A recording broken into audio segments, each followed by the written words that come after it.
أصدقائي الكرة مع عادل على اليوتيوب.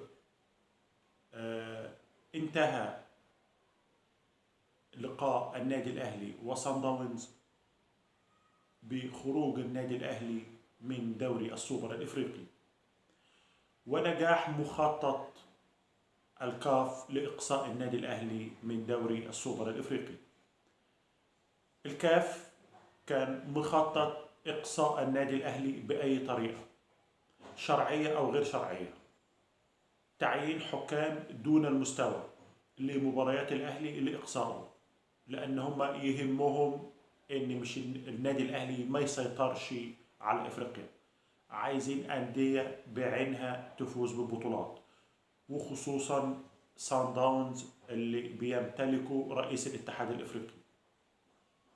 نجح المخطط بداية من ماتش سيمبا في الدور التمهيدي بتعيين لمباراة المباراتين حكام دون المستوى.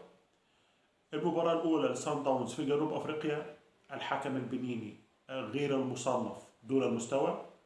تعيين حكم سنغالي لمباراة اليوم، هو حكم مصنف من ال 24 حكم اللي هيحكموا كأس الأمم، ولكن حكم تحامل كتير على النادي الأهلي. وآخرها عدم توفير الحماية الكاملة للاعبي النادي الأهلي ضد عنف فريق سان داونز. هتقولي ده حسب لك ضربة جزاء وحسب طرد، هناك يا جماعة حالات أخرى تغاضى عنها.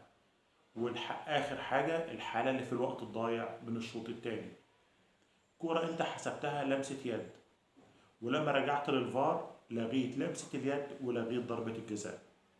ايد اللاعب اللي كانت مكبرة جسمه، ولما خبطت في الكورة ضمها لجسمه، دي لا لمسة يد ولا ضربة جزاء في أي شرع في أي قانون الكورة.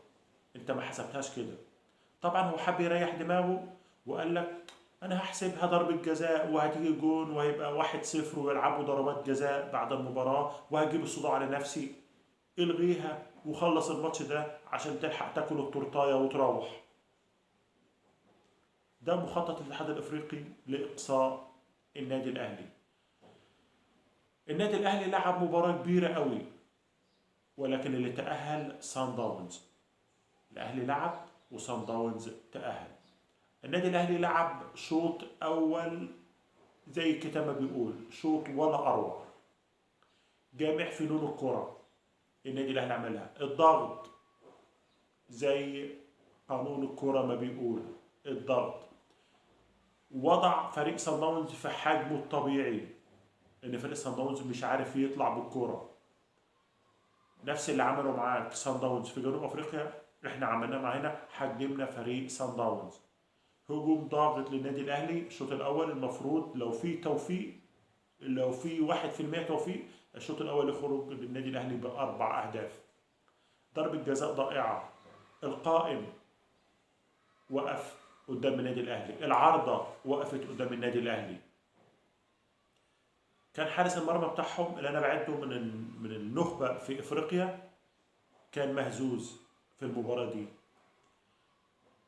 كهربا ليه ضربه جزاء لما مسك رجل كهربا و وقعه على الارض، والحكم طبعا ما شافهاش، وحكم الفار ما طلبش ان هو يراجع الكوره.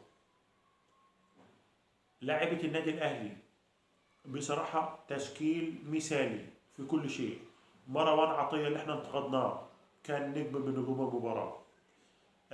تصويبات، تمركز في مكانه، حفظ واجبات مركزه. إمام عاشور لسه راجع من إصابة ومع ذلك اجتهد وقاتل في الملعب. حسين الشحات رغم ان هو كان بنص مستواه ولكن قاتل في الماتش. كهربا بصراحة أنا بسبب كهربا ده صايع كورة، قاعد لابد لحارس المرمى، قاعد له للغلطة، ومع ذلك مفيش توفيق. بيرسي تاو اللي لعب بنص مستواه صايع كورة، قاعد للسقطة واللقطة لحارس المرمى. لا بصراحة احنا عندنا لعيبة يعني على أعلى مستوى، قدوا مباراة على أعلى مستوى. لو الشوط الثاني كان بنفس المستوى ده لا كان في الدنيا اتغيرت، ولكن الهبوط البدني للنادي الاهلي في الشوط الثاني المفروض المدير الفني عارف الكلام ده. انا بذلت مجهود في الشوط الاول، اصبح هيبقى عندي هبوط في الشوط الثاني. ما استناش التغييرات الدقيقه 70، ابدا من الدقيقه بعد 10 دقائق، بعد ربع ساعه ابدا انشط الملعب، انزل لعيبه، انزل جناحين جداد، انشط الملعب، انزل مهاجم مع المهاجم. التغييره اللي عملها مارسيل كولر غلط، غلط. المفروض انا لما نزلت لاعب جناح، المفروض بعمل التغييره داخل الملعب. اسحب حسين الشحات؟ لا، ما اسحبش حسين الشحات. ممكن انا عايز تسحب كهرباء، اسحب كهرباء، اطلع بيرسي تاو مهاجم مكانه، اودي حسين الشحات يمين، واودي اللاعب عبد القادر شمال. ده المفروض تغيير داخل الملعب. انزل موديست. احنا يا جماعه لعبنا حوالي 20 دقيقه ناقصين لاعب، لان موديست يعتبر مش موجود في الملعب. مارسيل كولر ليه بيلعب موديست؟ ده السؤال اللي انا بساله لكل جمهور النادي الاهلي. ليه بيلعبوا؟ هل عشان انت اللي جايب الصفقه دي فبتلعبها، ولا انت شايف ان هو عنده حاجه ممكن تقولها؟ احنا كجمهور مش شايفين. هل انت شايف حاجه ان هو عنده حاجه ممكن تفيد النادي الاهلي؟ كل جمهور الاهلي مش شايف ان هو عنده لمسه. الكره الوحيده اللي جات له تتلعب بالهيد، لعبها في السماء. اما انت راجل مميز في ضربات الراس، المفروض الكره دي جايه لك، انت خلاص مفكر في دماغك انا ازاي اوجهها. على العموم، نجاح مخطط الاتحاد الافريقي لاقصاء النادي الاهلي من دوري السوبر الافريقي. نجح. هنيئا للاتحاد الافريقي ببطولاته الوليده، واتمنى وقفه من كابتن محمود الخطيب مع الفريق. ايه سبب التراجع يا جماعه؟ احنا كده خسرانين بطولتين في شهر ونص. خسرنا بطولتين في شهر ونص، وربنا يستر على البطولات القادمه. عندنا دوري الابطال، عندنا كاس العالم للانديه، عندنا الدوري المحلي، عندنا الكاس. خايفين على البطولات دي. بنتمنى ان شاء الله وقفه من كابتن محمود الخطيب مع المدير الفني ومع اللاعبين لوضع حد لهذا التراجع.